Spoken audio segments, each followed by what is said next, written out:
Il était une fois un vide obscur et infini, d'où naquit le grand être. D'un souffle sans fin, il sema aux quatre coins de l'univers des constellations de points lumineux. Il choisit alors quelques points bénis de l'univers pour y concentrer l'expression de sa plus belle réalisation, la vie. Parmi ces points bénis se trouvait une petite planète désolée. Il y planta quelques graines de vie qui métamorphosèrent ce petit caillou en un jardin miraculeux, la Terre. Le plus beau des miracles s'y produisit. Des créatures vivantes de toute taille et de toute forme se succédèrent les unes aux autres. Le cycle de la vie avait commencé. Parmi les plus belles de ces réalisations, il y eut l'arbre et le singe humain. L'arbre fut le premier à coloniser la Terre, et c'est lui qui transforma un gaz mortel, le gaz carbonique, en un gaz de vie, l'oxygène. Ainsi, l'arbre transforma l'air pour que toutes les créatures évoluées, dont le singe humain, puissent connaître le souffle de la vie. Le singe humain arriva beaucoup plus tard sur Terre, mais son destin fut intimement lié à celui de l'arbre. L'arbre fut sa première maison. C'est en lui qu'il jouait, dormait et se nourrissait. L'arbre lui offrait tout ce dont il avait besoin pour être heureux. Un jour, tel un oisillon dans son nid, le singe humain tomba de sa maison, et le coup qu'il reçut sur la tête fut si fort qu'il oublia de remonter sur l'arbre. L'arbre resta toutefois son plus grand allié. Les forêts lui offraient toujours la nourriture et la protection dont il avait besoin. Tous deux étaient liés à jamais, tel que la survie du singe humain était intimement liée à celle des arbres. Derrière son apparence grotesque, le singe humain cachait une merveilleuse qualité, telle qu'il semblait être la seule espèce animale capable d'entrer en contact avec le grand être. Bien évidemment, tous les singes humains n'en étaient pas capables.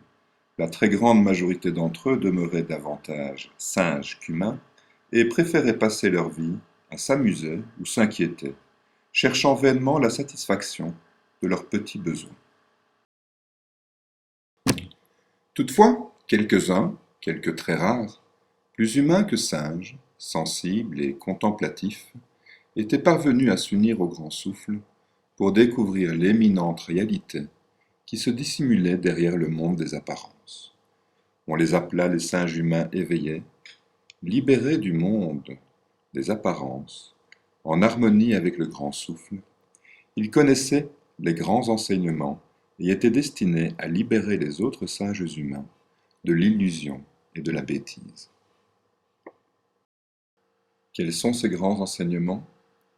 Notamment que la vie sur Terre n'est qu'un passage et qu'un autre monde se cache derrière celui des apparences, que nous sommes responsables de notre destinée, qu'il importe de se connaître, de se libérer et d'être soi, de savoir être tolérant et pardonner, être en paix, et surtout, vivre dans l'amour, l'amour de son prochain, l'amour de tout.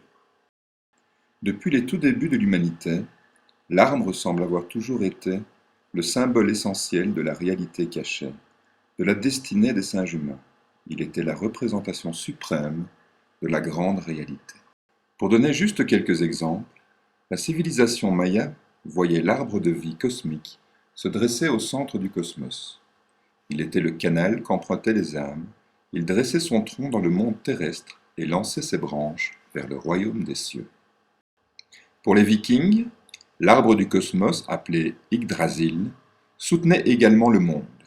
Il est à l'origine de toute vie, de toute connaissance et de tout destin. C'est sur cet arbre que reposaient les 9 royaumes, dont le plus élevé était relié au monde des hommes par un arc-en-ciel. Chez les Chinois d'autrefois, l'arbre Qianmu était le chemin par lequel circulaient les esprits, les âmes et les dieux.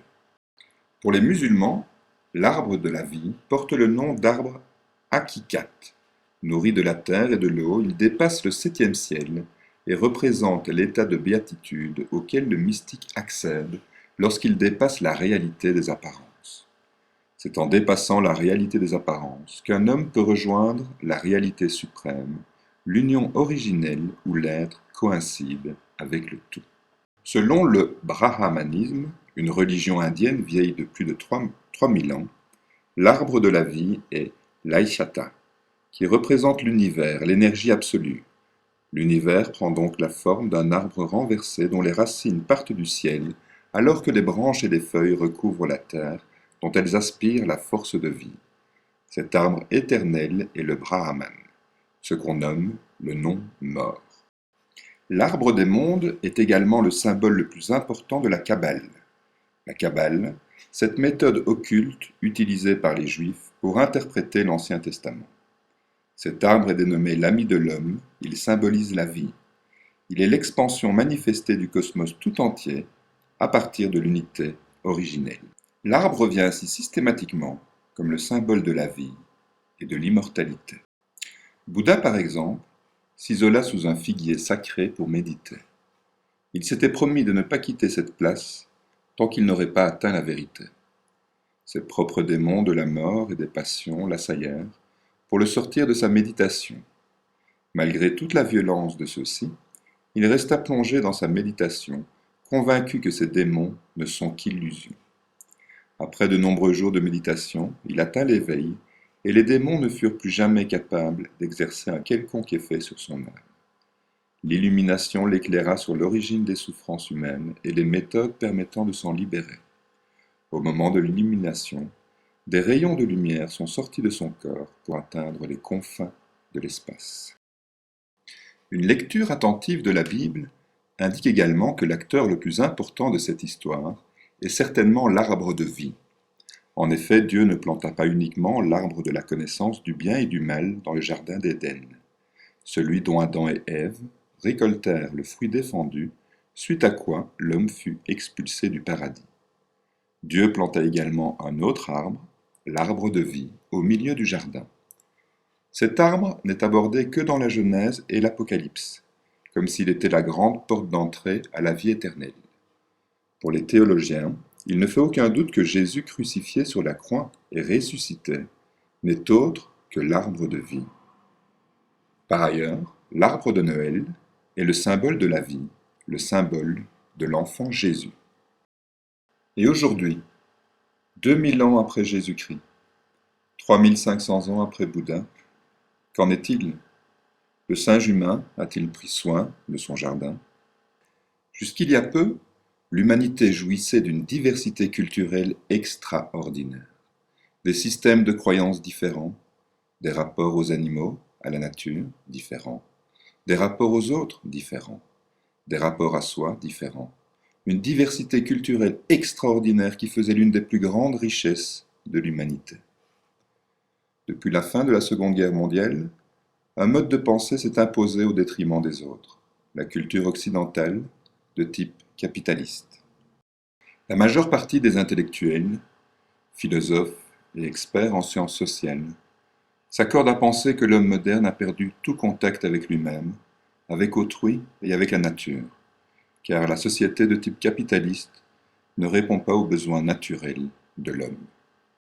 Cette société repose sur deux choses, le principe de liberté politique et le marché en tant que régulateur des rapports économiques et donc des relations sociales et du fonctionnement individuel. Aujourd'hui, le capitalisme moderne a besoin d'hommes qui coopèrent unanimement et en grand nombre, qui veulent consommer toujours davantage et dont les goûts sont standardisés, facilement modelables et prévisibles. Bien que dans ce type de société, l'individu éprouve un sentiment d'autonomie et de liberté, il accepte inconsciemment d'être commandé, d'exécuter ce qu'on attend de lui et de s'adapter à la machine sociale. La division absolue du travail ne fait de l'homme que le rouage d'une machine. Il consacre son énergie 8 heures par jour à des projets qui sont rarement les siens. Il est transformé en marchandise, en automate. Chacun cherche sa sécurité et s'efforce de rester proche de la foule et de ne pas s'en distinguer trop en pensée, sentiment ou action. Pourtant, la jalousie, la rivalité, Le sentiment d'insécurité, d'angoisse caractérise la majeure partie des singes humains modernes. Homme pressé, vivant presque exclusivement dans le passé ou le futur, l'homme d'aujourd'hui a perdu l'importance de l'instant présent. Cet homme moderne souffre surtout d'une grande solitude qui l'éloigne du désir humain le plus fondamental, la transcendance et l'unité. Cette effrayante solitude qui l'empêche de s'éloigner du troupeau, d'oser réaliser sa singularité. Pour l'aider à rester inconsciemment inconscient de cette solitude, de nombreux palliatifs sont offerts. La routine du travail, routine du plaisir et de l'amusement, par la consommation passive des sons et spectacles de l'industrie du loisir. La satisfaction d'acheter des choses toujours nouvelles pour les échanger rapidement par d'autres. Mais ces palliatifs, qui ne sont que conformisme, ne suffisent pas à pacifier son angoisse de séparation. L'incidence de l'alcoolisme, la toxicomanie, la sexualité compulsive et le suicide dans la société occidentale n'en sont que les symptômes. Toutes les spiritualités ont indiqué que la solution à l'angoisse de séparation originelle est l'amour de tout. Malheureusement, l'homme singe d'aujourd'hui semble de moins en moins capable d'aimer véritablement. En suivant la logique d'Erich Fromm, considéré comme un des plus grands humanistes du XXe siècle, l'homme rendu automate, bien nourri, bien vêtu, mais sans préoccupation majeure pour le sens de sa vie, est incapable d'aimer véritablement. Former un couple revient à construire une bonne équipe, à la fois coopérative et tolérante, ambitieuse et agressive, qui sert de refuge contre la solitude. Deux personnes se traitent avec courtoisie et restent étrangères l'une à l'autre toute la vie, sans parvenir à construire une relation centrale qui préserve l'individualité unique de chacun. Une relation fondée sur la liberté d'être, sur le don de soi, de ce qui est vivant en soi, la joie, les intérêts, le savoir, la tristesse. Pour Fromm, l'amour n'est possible que si deux personnes communiquent entre elles à partir du centre le plus profond de leur existence, de leur développement. Qu'il y ait harmonie ou conflit est secondaire au fait fondamental de se rejoindre à deux à partir de cette profondeur existentielle. C'est la profondeur d'une relation, la rivalité et la force de chaque partenaire qui permet de reconnaître l'amour. Aimer, c'est se compromettre sans garantie, se livrer sans réserve, en espérant que cet amour engendre l'amour chez l'autre. L'amour est enfant de la liberté, il repose sur la foi et la prise de risque.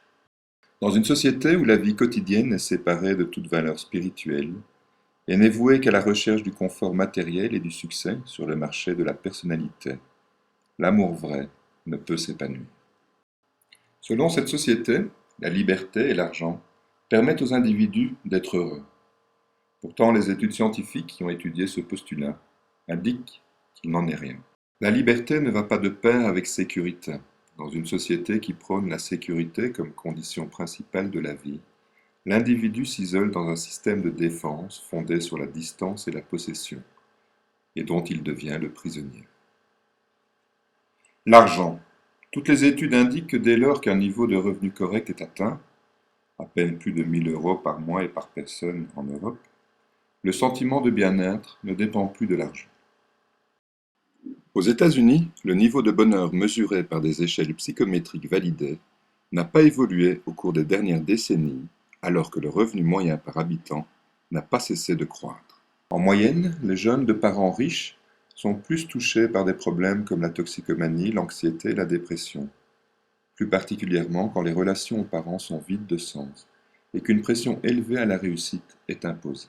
Plus un individu consacre son énergie à la recherche de buts matériels, plus sa sensibilité à d'autres aspects de l'existence tend à s'atrophier.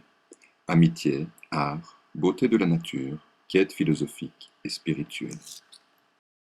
Poursuivez l'argent et la sécurité, et votre cœur ne se desserrera jamais. Préoccupez-vous de l'approbation des gens et vous serez leur prisonnier. Certaines personnes ont radicalement changé leur vie suite à un événement externe. Parmi les exemples historiques, il y eut Bouddha, Kierkegaard, Tolstoï ou Malcolm X. Des études menées sur des individus ayant également radicalement changé leur mode de vie suite à un événement externe montrent clairement que les principales valeurs véhiculées par la société moderne ne correspondent nullement aux valeurs les plus fondamentales de la nature humaine. À vrai dire, les valeurs humaines sont tombées sous la dépendance des valeurs économiques. Les changements de valeurs les plus importants sont les suivants. Chez la femme, le développement personnel, qui passe de la 41e place à la première place. L'estime de soi, qui passe de la 30e place à la 2e. La spiritualité, qui passe de la 47e à la 3e.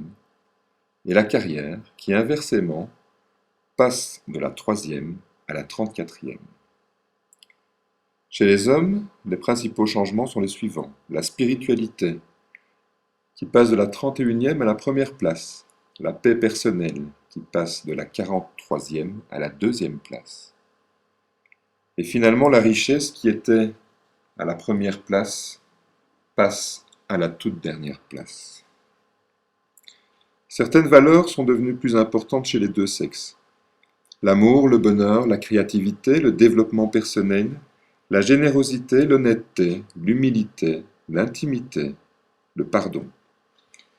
D'autres valeurs sont devenues moins importantes. L'adaptation à la société, les distractions, le souci de l'apparence physique, les aventures sentimentales, le confort, la popularité, le pouvoir, la rationalité, la réussite et la richesse.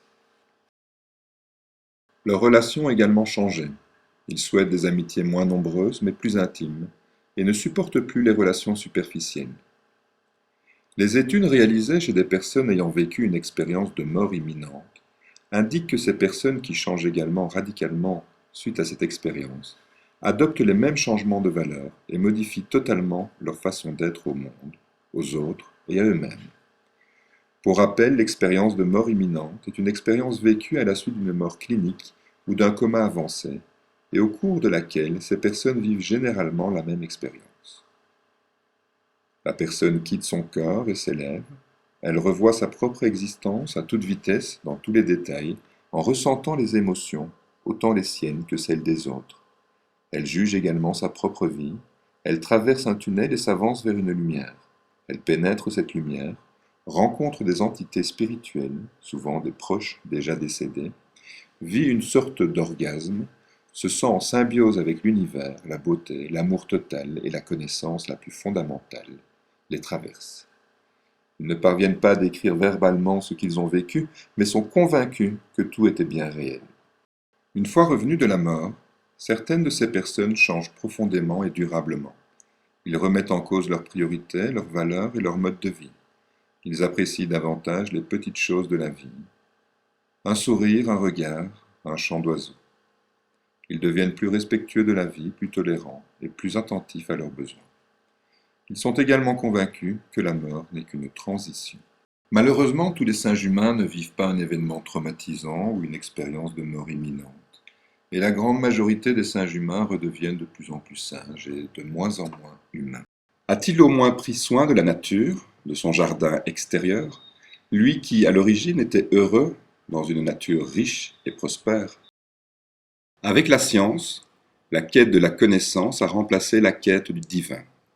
Les singes humains sont devenus de plus en plus fous, au point de se croire supérieurs au souffle de la vie. Le salut ne serait plus une quête spirituelle, mais une quête technologique. Le progrès technique est comme une hache qu'on aurait mis dans les mains d'un psychopathe. Albert Einstein. Pauvre petit singe humain, qui a inventé le moteur à combustion et a consommé en l'espace de 2 générations près de la moitié des réserves fossiles que la Terre a mis une petite éternité à produire. Ses inventions, voitures, machines, usines, ont rejeté dans l'air des quantités phénoménales de gaz carbonique, ce gaz mortel que les arbres avaient transformé en oxygène pour permettre à la vie de se développer. Le pauvre singe humain avait oublié que l'arbre était son plus grand allié, et il les a presque tous exterminés. Aujourd'hui, près de 12 millions d'hectares de forêts naturelles disparaissent chaque année. Les quantités de gaz carbonique que le singe humain a libérées dans l'air avec ces nouvelles technologies sont si impressionnantes que sans le vouloir, il a profondément bouleversé l'équilibre climatique de la Terre. De l'an 1900 à l'an 2000, la température moyenne a augmenté de près d'1 degré. En 10 ans, de 1997 à 2008, elle a augmenté de près d'1 demi-degré. Le phénomène ne fait que s'amplifier. 9 des 10 années les plus chaudes depuis 1900 sont postérieures à l'an 2000 et 2010 a été l'année la plus chaude au niveau mondial. Certains singes humains s'en réjouissent, enfin des étés plus chauds pour profiter de ses vacances et bronzer encore plus. La naïveté du singe humain est sans limite. Il ne se rend pas compte que la survie de ses enfants et petits-enfants est dangereusement menacée. Ce dérèglement climatique est à l'origine de véritables catastrophes. Les précipitations ont changé partout dans le monde. Elles ne cessent d'augmenter dans certaines régions, provoquant des inondations de plus en plus dévastatrices. Tandis que les précipitations diminuent dans d'autres régions, entraînant sécheresse, désertification et famine. Selon des études récentes, l'été pourri qu'a connu l'Europe du Nord cette année ne sera plus une exception à l'avenir. Les singes humains qui se réjouissaient de vivre des étés plus chauds connaîtront des étés instables, généralement plus pluvieux, avec ci et là quelques épisodes caniculaires. Ce dérèglement climatique ne risque pas seulement de perturber les projets de vacances des singes humains, mais surtout les récoltes agricoles, et donc l'alimentation générale de l'humanité, déjà bien menacée. Le processus de désertification s'accentue de plus en plus dans certaines régions du globe, tandis que les cyclones tropicaux augmentent en nombre et en intensité un peu partout. Même la banquise du pôle Nord disparaît à une vitesse spectaculaire sous l'effet du réchauffement climatique. Sa surface a presque diminué de moitié depuis 1975. Le réchauffement observé dans cette partie de la Terre est de près de 3 degrés. Certaines études indiquent que la banquise arctique pourrait avoir totalement disparu d'ici 3 à 4 ans. Les glaciers de montagne reculent également. Pauvres singes humains qui se réjouissaient tant de partir chaque année à la montagne pour d'inlassables montées-descentes. Ah, tes projets sont à présent bien menacés. Même les océans sont en surchauffe, et le niveau des mers ne cesse de grimper partout sur Terre. En absorbant la chaleur climatique, en accumulant la fonte des glaces et en raison des pluies diluviennes qui se déversent directement dans les mers, les niveaux des mers ont augmenté de plusieurs dizaines de centimètres en un siècle. Et l'Europe risque de ressembler à ceci lorsque le niveau de la mer aura augmenté de 30 centimètres de plus. Certaines îles disparaîtront également, dont les Maldives. Le réchauffement climatique induit par le singe humain est également à l'origine d'une bombe à retardement des plus effrayantes, la fonte du pergélisol. Ce sous-sol gelé qui occupe 1/5 de la surface terrestre. Son dégel risque non seulement d'entraîner des mouvements inquiétants des sols, mais surtout la libération des quantités importantes de dioxyde de carbone qui l'emprisonnent, accélérant plus encore le réchauffement climatique. Entre 30 et 50% du pergélisol de l'Alaska n'est plus qu'à 1 degré de température de dégel. Les plantes et les animaux sont également perturbés par ce réchauffement général. Diverses espèces animales deviennent de plus en plus petites pour s'adapter au réchauffement. Dans les océans, par exemple, l'eau devient plus chaude, l'oxygène dissous dans l'eau est plus rare, et les organismes doivent s'adapter en réduisant leur taille. Non seulement les poissons sont de moins en moins nombreux, mais leur taille sera de plus en plus petite, et le pauvre singe humain ne saura plus quoi manger. De nombreuses maladies sont également plus présentes en raison du réchauffement climatique. Les allergies au pollen seront plus nombreuses et importantes dans l'hémisphère nord, tandis que des maladies infectieuses vont se déplacer. Le paludisme ne cesse de remonter vers le nord, autant aux États-Unis qu'en Europe, et d'autres vecteurs de maladies gagnent également de nouveaux territoires. Et après, à quoi doivent s'attendre les enfants singes humains si leurs parents ne se responsabilisent et ne réagissent pas rapidement? Selon les experts, le réchauffement climatique ne doit pas dépasser 2 degrés en l'an 2100. Au rythme actuel de la bêtise humaine, ces 2 degrés seront dépassés dans moins de 40 ans, et on s'attend à une hausse de 4 à 6 degrés avant la fin du XXIe siècle. Si l'augmentation du réchauffement global dépasse 2 degrés, 20 à 30% des espèces évaluées à ce jour vont très certainement disparaître. Si cette élévation est de plus ou moins 3,5 degrés, c'est 40 à 70% des espèces évaluées qui risquent de disparaître. Et si on atteint 6 degrés, on peut se demander si ce n'est pas la race humaine qui va disparaître.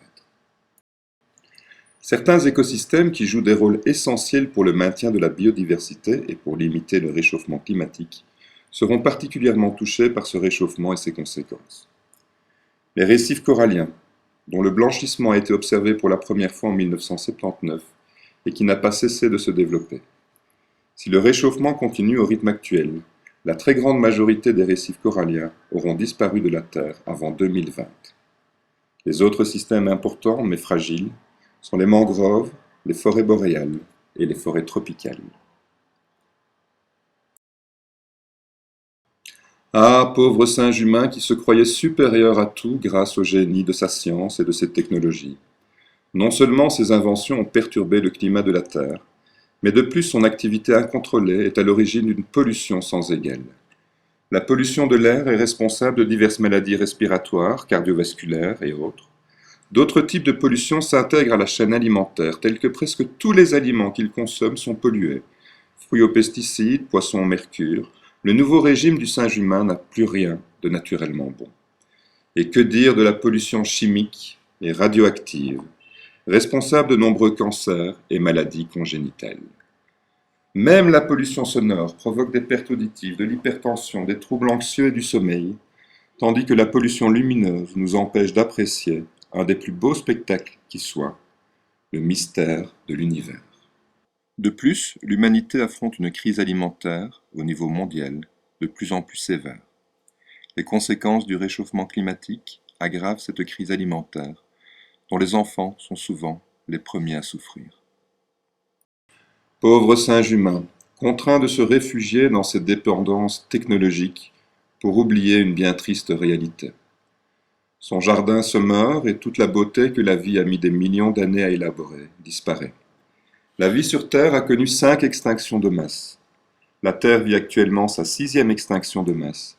Et pour la première fois, c'est une espèce animale dite évoluée qui en est responsable.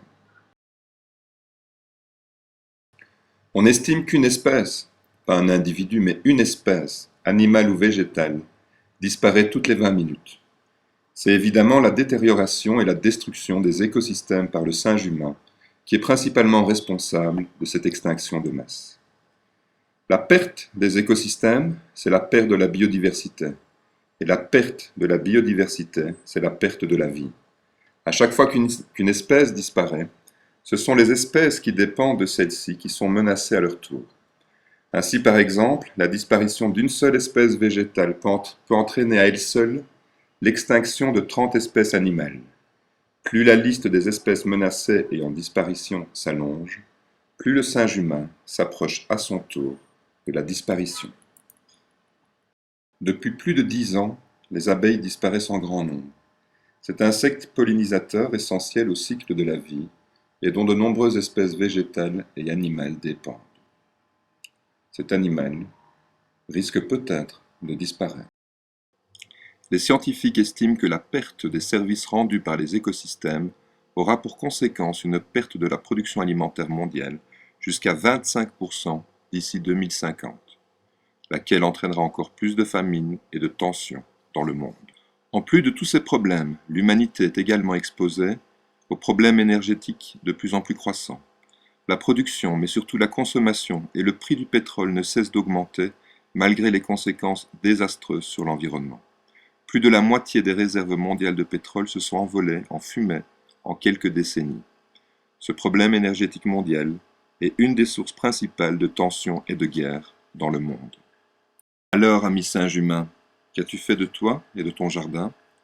Ton jardin était ta chance, le voici bien fragile, autant que toi, qui as perdu tout sens de la vie. Que vas-tu faire à présent pour sauver tes enfants et tes petits-enfants? Travailler plus encore pour gagner plus d'argent en pensant que seul cela leur offrira la sécurité dont ils ont besoin?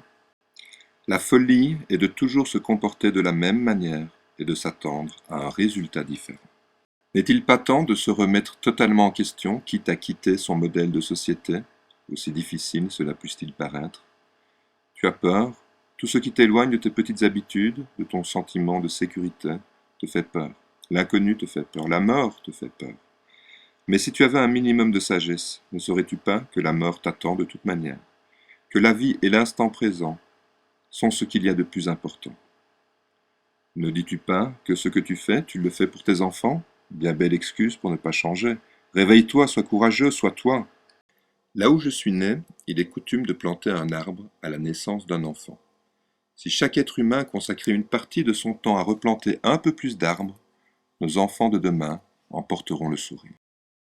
L'arbre est symbole de vie. La destinée de l'humanité a toujours été liée à celle de l'arbre. Les études archéologiques et historiques ont clairement indiqué que partout où l'homme avait détruit les arbres, il en avait souffert au point de disparaître. L'arbre, c'est la vie. De manière très schématique, les principales menaces qui pèsent sur la Terre et le bien-être de nos enfants sont les suivants. Le réchauffement climatique et toutes les conséquences qui en suivent. Cyclones et tempêtes, modification des précipitations, inondations, sécheresse, désertification, déforestation, augmentation des niveaux des mers et acidification des océans, pollution, dégradation des sols, perte des écosystèmes et de la biodiversité, crise alimentaire mondiale, menaces sanitaires, guerres et conflits, perte de la diversité culturelle, perte des valeurs et du sens de la vie, crise énergétique. Les solutions sont plus ou moins connues, s'orienter vers une décroissance et abandonner le système de pensée capitaliste basé sur la surconsommation et l'individualisme, retrouver plus de spiritualité et s'éloigner du matérialisme, retrouver contact avec la nature et mettre les technologies au service de la vie et non l'inverse. Mais de toutes les possibilités qui s'offrent à nous, notre relation à l'arbre semble de loin la plus importante. L'arbre est le seul élément sur Terre capable de répondre simultanément aux nombreuses menaces qui pèsent sur l'avenir de nos enfants. Le réchauffement climatique.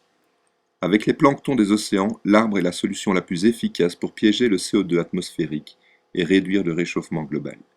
Les forêts tropicales du monde entier absorbent près de 20% des émissions de gaz carbonique d'origine humaine. En réduisant la quantité de CO2 dans l'air, l'arbre contribue significativement à diminuer le réchauffement climatique et toutes ses conséquences. La FAO des Nations Unies estime que l'expansion des plantations d'arbres pourrait compenser 15% des émissions de carbone des combustibles fossiles d'ici 2050. Et l'arbre présente également d'autres propriétés qui contribuent à réduire autrement ces menaces. La modification des précipitations. L'arbre attire la pluie. L'arbre régularise les écarts extrêmes de température en dégageant de la vapeur d'eau par évapotranspiration. Inondation. L'arbre retient les eaux et facilite leur pénétration dans les nappes phréatiques. Il réduit les dommages causés par les inondations. Sécheresse et désertification. La destruction des forêts accélère sécheresse et désertification. Inversement, la plantation d'arbres adaptés dans les régions arides contribue à réduire ces problèmes. Élévation et acidification des mers. Les océans ont presque atteint leur limite d'absorption du CO2 atmosphérique. Seuls les arbres peuvent compenser ce phénomène. Pollution. L'arbre agit comme un filtre à air. Les polluants et les poussières en suspension dans l'air sont captés par les feuilles de l'arbre. Dégradation des sols. L'arbre favorise la régénération des sols. Les feuilles tombent, créent de l'humus, les racines aèrent le sol et permettent aux micro-organismes de se développer. L'arbre lutte contre l'érosion du sol, les racines maintiennent le sol en place. Certains arbres fixent l'azote atmosphérique et enrichissent les sols pauvres. Perte des écosystèmes et de la biodiversité. Chaque arbre, quelle que soit sa taille ou son essence, abrite un grand nombre d'espèces animales et végétales avec lesquelles il vit le plus souvent en symbiose. L'arbre est souvent à la base d'un écosystème ou d'une biodiversité locale. Plus d'arbres égale plus de biodiversité, égale plus de vie. Crise énergétique. L'arbre est la première source d'énergie renouvelable pour l'humanité. Crise alimentaire. L'arbre répond directement aux besoins alimentaires de l'homme par les nombreux fruits qu'il produit, les animaux qu'il abrite, la biodiversité qu'il fournit. Les arbres mellifères permettent également la production de miel. Mais il faut également savoir que les forêts enrichissent les cours d'eau en nutriments, phosphore, potassium, calcium, fer, par les phénomènes d'acidification, d'humidification, de minéralisation. L'arbre offre ainsi une source constante de nutriments pour les planctons marins qui sont à la base de la chaîne alimentaire dont nous dépendons. Menaces sanitaires. Les arbres et les plantes constituent la première source de découverte de médicaments. Guerre et conflit. Plus les armes disparaissent, plus les ressources diminuent et plus les risques de conflit et de guerre s'accentuent.